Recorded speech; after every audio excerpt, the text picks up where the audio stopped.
নমস্কার সবাইকে, সবাই কেমন আছেন? আমি তৃষ্ণা আপনাদের জন্য নিয়ে আসছি নতুন একটা রেসিপি।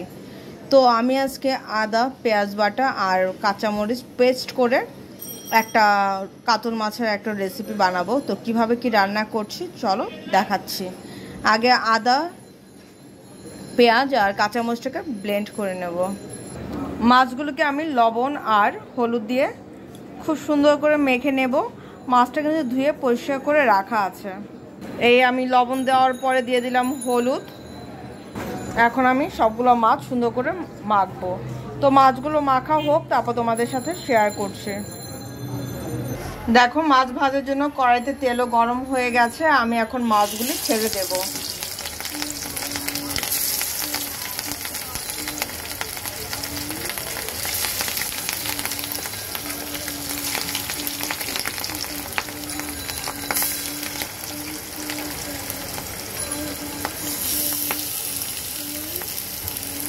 তো মাছগুলো আগে ভেজে নেই, তারপর তোমাদের সাথে আমি শেয়ার করছি। মাছ ভাজা তেলের মধ্যে দিয়ে দেবো আমি দুটো তেজপাতা, দিয়ে দেব গোটা জিরাটাকে আর তেজপাতাটাকে আমি কয়েক মিনিট ভেজে নেব। দেখো, আমি যে ব্লেন্ডারে ব্লেন্ড করে নিয়েছিলাম পেঁয়াজ, আদা আর কাঁচামরিচ, এখন আমি এটাকে দিয়ে দেব। দেখো, জিরাটাও কিন্তু খুব সুন্দর ভাজা হয়ে গেছে। এখন আমি পেস্ট করা মশলাটা আমি এখন দিয়ে দেওয়ার পরে আমি একটু কষাবো, ঠিক আছে? 4-5 মিনিট আগে কষিয়ে এরপর আরও যা যা মশলা দেওয়া সেগুলো দিয়ে দেব স্বাদ অনুযায়ী লবণ, দিয়ে দেব 1 চা চামচ হলুদ, দিয়ে দেব 1 চা চামচ জিরার গুঁড়া দেব না, এখন পরে দেব। এখন আমি দিলাম সেটা হচ্ছে ধনিয়ার গুঁড়া। মশলাটাকে আমি খুব সুন্দর মতন কষাবো। চুলার তাপটা খুব সুন্দর লোতে রাখতে হবে। হাইতে রাখলে মশলা পুড়ে যাবে, কিন্তু মশলা কষানো হবে না। এখন আমি এটাকে ঢেকে দেব, আর ঢেকে দেওয়ার মাঝখানে আমি নেড়ে দেব, ঠিক আছে? তো এখন আগে এটা কষানো হোক।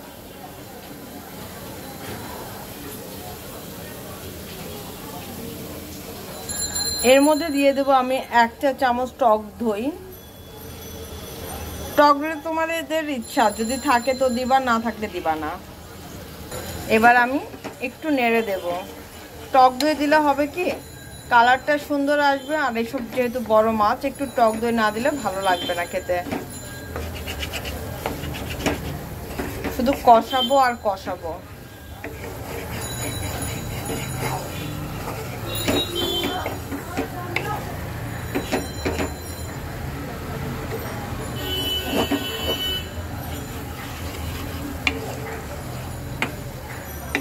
যত কষাবে তত কিন্তু মশলা সুন্দর হবে, খেতে ভালো লাগবে, মশলার স্মেলটা থাকবে না। দেখো, আমার কিন্তু মশলাটা খুব সুন্দর মতন কষানো হয়ে গেছে। আমি এখন এর মধ্যে দিয়ে দেবো হালকা একটু জল, মশলাটা আর একটু কষানোর জন্য। এই আমি দিয়ে দিলাম। এবার মশলাটাকে সুন্দর করে একটু নেড়ে দেব। দেখো কি পরিমাণ সুন্দর হয়েছে কষানোটা।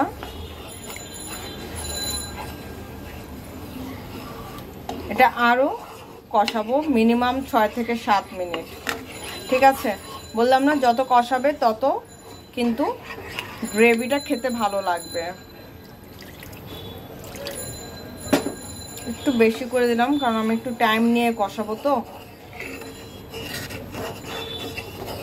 আর এর মধ্যে আমি এখন দিয়ে দেব, বলো তো কি, তরকারিটা কিন্তু খেতে হবে টক মিষ্টি। মিষ্টি তো আমি দেব না, কারণ আমার মিষ্টি তরকারি খুব একটা ভালো লাগে না। এই জন্য দিয়ে দেবো আমি এখানে টমেটো সস। তোমাদের কাছে যে সস থাকে সেই সসই দেবে। আমার কাছে আপাতত যে সস বলতে যে কোম্পানি বা যে ব্র্যান্ডেরই থাকো, আমার কাছে আছে আপাতত প্রাণ সস, টমেটো সস, সেটাই আমি এখন দিয়ে দিলাম। বেশি দেব না, 1 থেকে 2 চামচ দিয়ে দেব। এখন আমি এটাকে কষাতে দেব আরো 7 থেকে 8 মিনিটের মতো। দেখো, মশলাটা কিন্তু আমার খুব সুন্দর মতন কষানো হচ্ছে, অলরেডি তেল ছেড়ে দিয়েছে।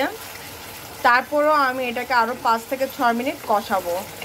যত কষাবো, যত মশলাটাকে তেলের সাথে খেলতে পারবে, ততই রান্নাটা স্বাদ হবে। কালারটা কি আসছে, জাস্ট কালারটা দেখো।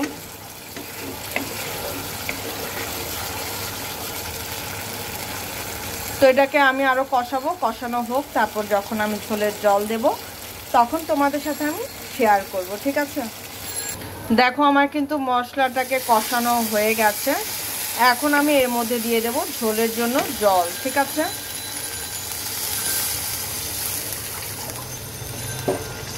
এই দিয়ে দিলাম আমি ঝোলের জল।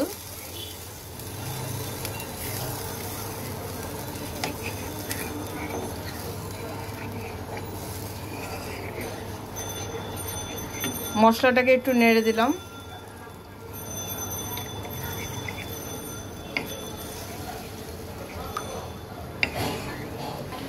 ঝোলের জলটা দেওয়ার পর আমি দিয়ে দেব 1 চা চামচ জিরার গুঁড়া। জিরার গুঁড়াটা দেওয়ার পর আমি একটু নেড়ে দেব। আর মাছটা আমি হালকা একটু বলক আসুক ঝোলে, তখন আমি মাছগুলো দিয়ে দেব।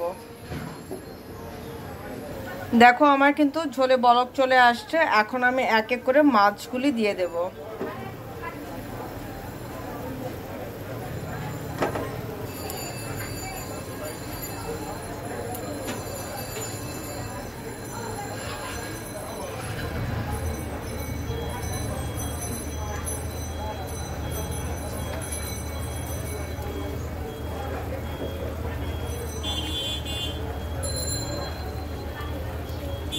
তো এখন এটাকে আমি 5 থেকে 7 মিনিট জাল করব। তো এখন এটা হতে থাক, ঠিক আছে? হলে আমি কি দিয়ে নামাবো সেটা তোমাদের সাথে শেয়ার করব।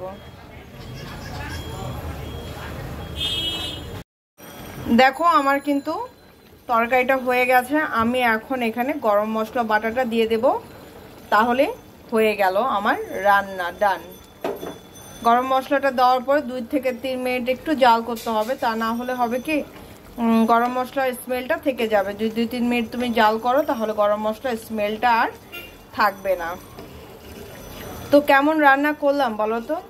আর যারা যারা আমার ভিডিওটি দেখো, প্লিজ দেখার পর একটা লাইক বাটনে লাইক করে দিও। আর যারা যারা সাবস্ক্রাইব করোনি, প্লিজ সাবস্ক্রাইব করে দিও। ইটস মাই হাম্বল রিকোয়েস্ট তোমাদের কাছে। আমি জানি তোমরা আমাকে অনেক ভালোবাসো, অনেক দিদি ভাইরা দাদা ভাইরা আমাকে অনেক মেসেজ করো, কমেন্টস করো, খুব ভালো হয়েছে দিদি, আমারও শুনতে ভালো লাগে। প্লিজ এইভাবে সাপোর্ট করো সব সময়। তোমাদের এতটুকু ভালোবাসা আমার জন্য অনেক, ঠিক আছে? তো এটাকে আমি 2 থেকে 3 মিনিট জাল করি। জাল করার পর নামানোর পর তোমাদের সাথে শেয়ার করছি। এর মধ্যে কিন্তু অন্য কোনো আর মশলা যাবে না। মনে করো আমার তরকারিটা ডান হয়ে গেছে।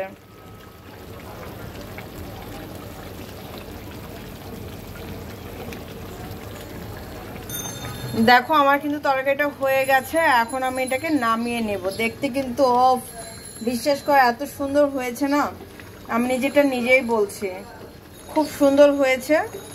আর আমার মতন রান্না না করলে তো তোমরা বুঝতে পারবে না, শুধু আমি নিজেই বলি যে খুব সুন্দর হয়েছে। তোমরা আমার মতন করে একবার হলো প্লিজ রান্না করো, না হলে বুঝতে পারবে না আমি ভালো রান্না করলাম না খারাপ রান্না করলাম, ঠিক আছে? তো চলো এখন এটাকে নামাই। নামানোর পর তোমাদের সাথে ফাইনাল লুকটা শেয়ার করছি। তো এই হচ্ছে আমার ফাইনাল লুক। দেখতে কেমন হয়েছে তোমরাই বলবে, আমি আজকে আর কিচ্ছু বলবো না। তো যদি ভালো লেগে থাকে একটা লাইক করে দিও। আর যারা যারা আমার ভিডিওটি দেখছো, প্লিজ টেনে ভিডিওটা না দেখে পুরো ভিডিওটা দেখো, সেটা আমার জন্য অনেকখানি হেল্পফুল হবে, ঠিক আছে? তো সবাই ভালো থেকো, সুস্থ থেকো। আর আমি রান্না কেমন করলাম অবশ্যই কিন্তু কমেন্টস বক্সে জানাতে ভুলবে না।